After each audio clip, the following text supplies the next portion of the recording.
bonjour, chers amis, j'espère que vous allez bien. Nous sommes le vendredi 28 juillet 2023 et on m'a demandé de faire un tirage sur les Uber Files. Euh, L'enquête est terminée, le rapport a été publié et donc maintenant, est-ce que la justice va aller jusqu'au bout et quelle va être l'issue en fait de cette affaire?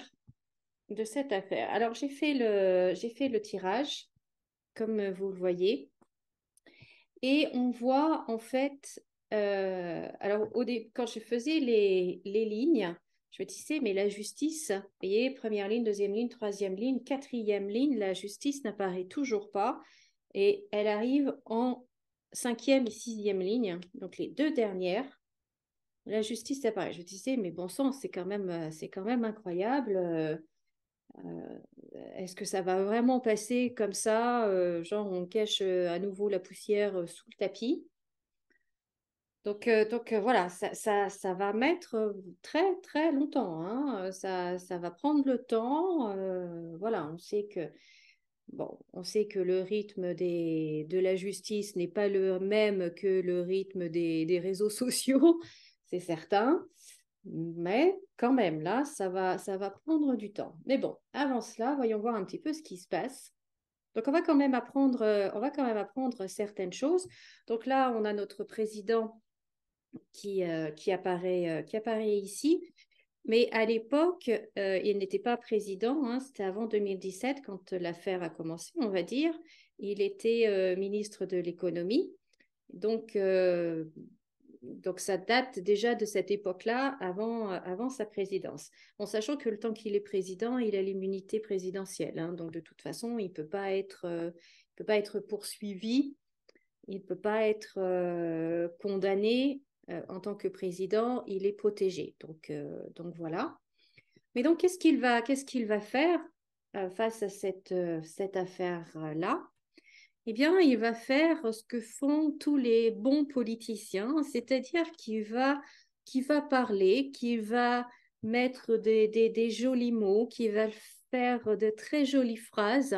Mais vous savez, comme les politiques, en fait, pour vous embrouiller, pour vous endormir, ils font des phrases avec des mots qui sont en fait vides de sens. Et donc, vous mettez le sens que vous voulez dans la phrase. Et c'est pour ça que ça passe bien, parce que vous avez l'impression de le comprendre, mais en fait, vous pouvez comprendre tout et son contraire. Vous voyez, c'est des phrases bien alambiquées comme ça, des belles promesses, des belles choses, mais tout ça est vide de sens et on voit que bah, il va y avoir, waouh, il va y avoir de belles phrases, hein. Vraiment, vraiment de belles phrases. Et puis, il va à nouveau redire, je crois ce qu'il avait dit, que c'est pour créer de l'emploi. Hein, ça va être son credo, la création d'emplois, que tout ça a été fait pour créer des emplois, que grâce à cette société, je ne sais pas combien de milliers d'emplois ont été créés, etc., etc. Enfin bon, il va jouer là-dessus, toujours parler de l'emploi, mais tout ça, c'est encore pour toucher notre corde sensible, vous voyez, parce que franchement, est-ce qu'on peut être contre une société qui crée de l'emploi? Objectivement, non, bien sûr que non. Mais tout ça, c'est de la manipulation, parce que quel genre d'emploi? Ce n'est pas des emplois qui sont créés, ils ne sont pas salariés. Ils sont auto-entrepreneurs, ils sont indépendants. Donc, ce n'est pas de l'emploi qui est créé, c'est une activité. Il n'y a pas de charge sociale, il n'y a pas de charge de chômage, de maladie. Tout nous coûte très très cher, mais on va vers un système qui rapporte de moins en moins d'argent à l'État, au bénéfice de ces grandes sociétés. Mais que ce soit Uber ou d'autres, hein, pour moi, ils sont tous à mettre dans le même panier. Et bon, voilà, donc il va toucher cette corde sensible-là du travail, de l'emploi, de la jeunesse. Vous voyez que ça permet aux jeunes de mettre le pied dans, pourquoi pas même dans le monde de l'entrepreneuriat. Vous voyez, enfin, il va vraiment enjoliver tout ça. Ça va être vraiment quelque chose, vous voyez, avec la passion. Ça va être vraiment pour toucher nos cœurs, quoi. Qu'il avait de très, très bonnes intentions de faire tout ça. Enfin, vous voyez le truc. OK? Bon, la réalité, elle est quand même autre. Hein. Elle est quand même différente. Parce qu'on va apprendre, en fait, certaines choses. On va apprendre certaines choses qui étaient cachées, donc avec la carte de la méchanceté. Hein, si vous me suivez, vous connaissez bien cette carte maintenant, qui éclaire des choses qui étaient cachées, qui met en lumière des choses qui étaient cachées. Et là, ce qui est intéressant, c'est ces trois cartes-là. Non, pardon, ces trois cartes-là. Quand elles sont ensemble, les présents, trahison et la table. Pour moi, quand ces trois cartes sont ensemble, c'est la corruption. On donne, on fait des cadeaux comme ça sous la table.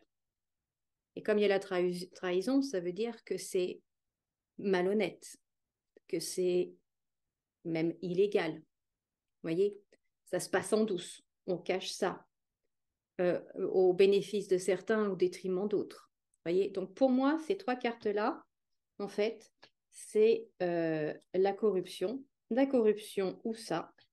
Eh bien, on a la France, le gouvernement.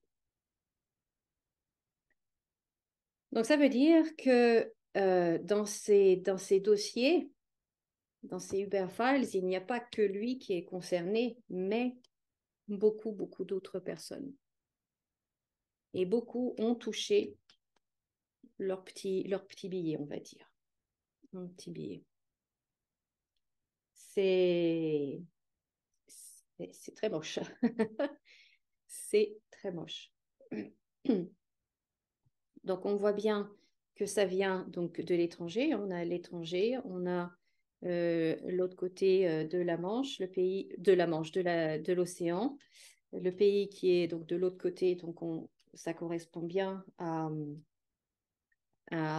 Uber, hein, et ils sont protégés avec la carte de la grâce. Uber, la société, ils sont franchement, ils sont pas inquiets du tout. Alors, du tout, du tout, du tout, du tout, du tout. Et la justice, elle arrive qu'après. On a là les contrats avec le procès et la justice, donc sur les contrats. Mais vous voyez, qu'est-ce qu'on a à côté? Ben, on a l'argent. Donc, Uber va être condamné à payer une amende, peut-être quand même assez importante, mais mon sentiment est que pas tant que ça. Pas tant que ça. Ça ne sera pas des milliards. Hein. Ça devrait, mais ça ne sera pas. Et il y a cet homme qui est protégé de Schubert, qui est tranquille. Tranquille. Par contre, on va dire allez, je suis méchante, peut-être mauvaise langue, peut-être pour se venger, on va dire, mais en contrepartie, en fait, hein, ben cette société-là, qu'est-ce qu'ils vont faire? Eh ben, ils vont pénaliser, en fait. Ils vont pénaliser ceux qui travaillent pour eux, avec une perte d'emploi pour la jeunesse. Il va amener des contestations, de l'infortune. Donc, il y en a qui vont perdre leur contrat, leur accord, parce que ce n'est même pas des contrats, c'est leur accord avec eux.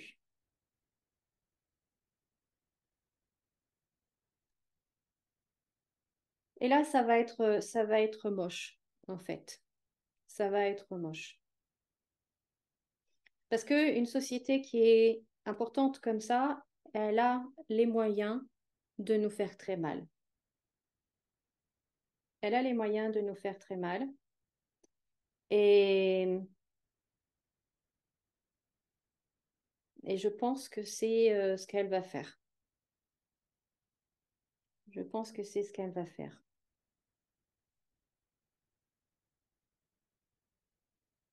mais ça va prendre du temps, hein. C'est long. Ça, c'est la carte de la lenteur, vous voyez, puisque la roue, elle est bloquée, donc ça n'avance pas. Donc ça s'éternise dans le temps. Ça s'éternise donc sur des années et des années et des années.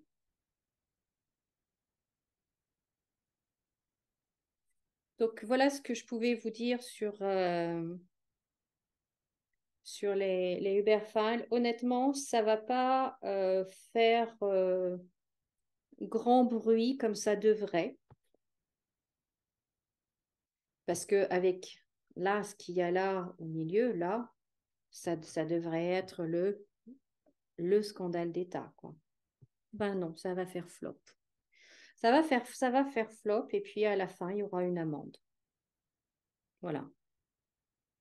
Qui ne va vraiment pas les mettre en danger.